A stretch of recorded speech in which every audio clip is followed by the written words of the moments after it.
Hello student, आपका अपने YouTube channel में स्वागत है। स्टूडेंट, आज हम लोग क्लास 12 का मैथ स्टार्ट करेंगे।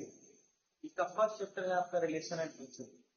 तो इस चैप्टर को हम लोग स्टार्ट करते हैं स्टूडेंट इसमें आपको सबसे पहले जानना होगा कुछ हम लोग क्लास 11 की चीजों को जानेंगे। सबसे पहले सेट्स के बारे में, रिलेशंस के बारे में, डोमेन, कोडोमेन, रेंज के बारे में, जो कि क्लास 11 का टॉपिक है। स्टूडेंट, अगर बात करें हम सेट, तो आप जानते हैं well defined collection of well defined element are known as set. Well defined मतलब फॉर एवरी पर्सन वो एक ही होना चाहिए। ठीक है, इतना बेसिक तो आपने 11th में जरूर जानते होंगे सेट क्या होता है। सेट को हम दो तरीके से रिप्रेजेंट कर सकते हैं इसमें, ऑर्डर पेयर के रूप में लिखकर, ठीक है, और इक्वेशंस के रूप में लिखते हैं। रिलेशंस को इक्वेशंस के रूप में लिखते हैं। इक्वेशन के रूप में जब लिखते हैं तो सेट बिल्डर फॉर्म बोलते हैं, और वैल्यू जब हम राइट करते हैं तो हम लोग उसे रोस्टर फॉर्म बोलते हैं। नाउ स्टूडेंट, अब अगर बात करें रिलेशन क्या होता है, तो रिलेशन होता है कि जब एक सेट को दूसरे सेट से, जब हम एक सेट को दूसरे सेट से कनेक्ट कर रहे हैं, जैसे 1 को 2 से कनेक्ट किए, 2 को 3 से, 3 को 4 से, 4 को 5 से, मतलब ऑर्डर्ड पेयर की बात कर रहे हैं, इसी को हम लोग बोलते हैं रिलेशन। ठीक है, अब रिलेशन जो होते हैं ना, समझिए, अब इससे आपको बताना होता है कि डोमेन, कोडोमेन, रेंज क्या होता है।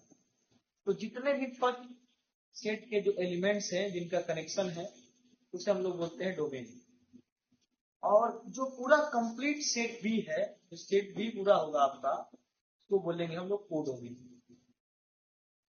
और जो इसमें जो कनेक्शन मिलेगा उसको हम लोग बोलेंगे रेंज। याद रखिएगा। ठीक है, नाउ अब हम क्लास 12 में मूव करते हैं।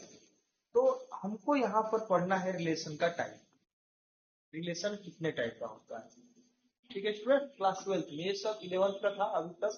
12th में हमको जानना है कि रिलेशन जो होते हैं वो कितने टाइप के होते हैं।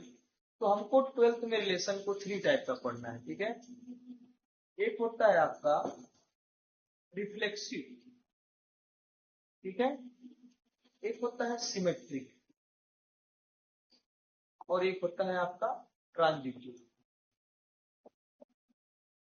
रिफ्लेक्सिव का मतलब होता है खुद का मिरर इमेज। अगर कोई एक एलिमेंट ए है और ए दोनों में मिल रहा है रिलेशन में, यानी कि जैसे कि मान लीजिए 1,1 हो गया आर में, 2,2 हो गया आर में, अगर ऐसा कोई चीज आपको दिखाई दे रहा है तो इसको हम लोग बोलते हैं रिफ्लेक्सिव रिलेशन। लेकिन याद रखिएगा कि वो सारे के लिए होना चाहिए, सारे एलिमेंट के लिए होना चाहिए। सभी एलिमेंट का अपना खुद का एक मिरर इमेज अगर मिल रहा है उस रिलेशन में, तो ऐसे रिलेशन को हम लोग बोलते हैं रिफ्लेक्सिव रिलेशन। क्या बोलते हैं? Reflexive relation. वेयर मान लीजिए अगर सिमेट्रिक की बात करें हम, तो अगर मान लीजिए हमको ए कॉमा बी मिल रहा है और इसका अपोजिट भी मिल गया, उसमें बी कॉमा ए भी मिल गया, ऐसे रिलेशन को बोलते हैं हम लोग सिमेट्रिक रिलेशन। क्या बोलते हैं हम लोग? Symmetric relation. नाउ स्टूडेंट, अगर ट्रांजिटिव की बात करें तो ट्रांजिटिव में सबसे पहले जानना होगा कि जैसे कुछ चीज जैसे होते हैं कि एक से दूसरे में फैलता है, फिर दूसरे से तीसरे में फैलता है, ऐसे ही कुछ कर सकते हैं ट्रांजिटिव में। मतलब मान लीजिए अगर कोई चीज ए बी से कनेक्ट है, ठीक है, यानी ए बी से रिलेशन में है और बी किसी तीसरे के साथ में है, सी के साथ रिलेशन में है, अगर ये है, उसके बाद अगर आप देख रहे हैं कि एसी भी उस रिलेशन में है, एसी भी उस रिलेशन में है, तो हमारा ट्रांजिटिव होता है, फर्स्ट कंडीशन। बट अगर मान लीजिए ए कॉमा बी जो है आर में है पर बी का किसी से रिलेशन नहीं मिल रहा है, तो भी हम मानते हैं कि वो ट्रांजिटिव होता है। क्या होता है? ट्रांजिटिव होता है। याद रखना है आपको इसमें। तो ये आपका 3 टाइप का रिलेशन मिल जाएगा आपको। पहला रिलेशन क्या है? Reflexive relation. रिफ्लेक्सिव रिलेशन क्या होता है? Relation is reflexive if every element is related to itself. फिर उसके बाद से रिलेशन इज सिमेट्रिक, अगर ए बी है और बी ए बी है उसमें, तो ये हो जाएगा आपका सिमेट्रिक। ट्रांजिटिव में अगर बात करें हम, तो अगर कोई रिलेशन ट्रांजिटिव होगा जब ए कमा बी रिलेशन में है, अब बी कमा सी भी रिलेशन में है, आर में है, तो हमारा ए सी भी अगर है तो हो जाएगा।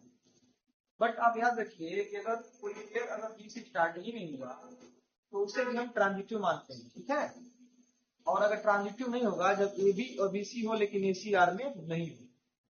ठीक है, अब इस पे कुछ क्वेश्चन हम आपको करा दे रहे हैं।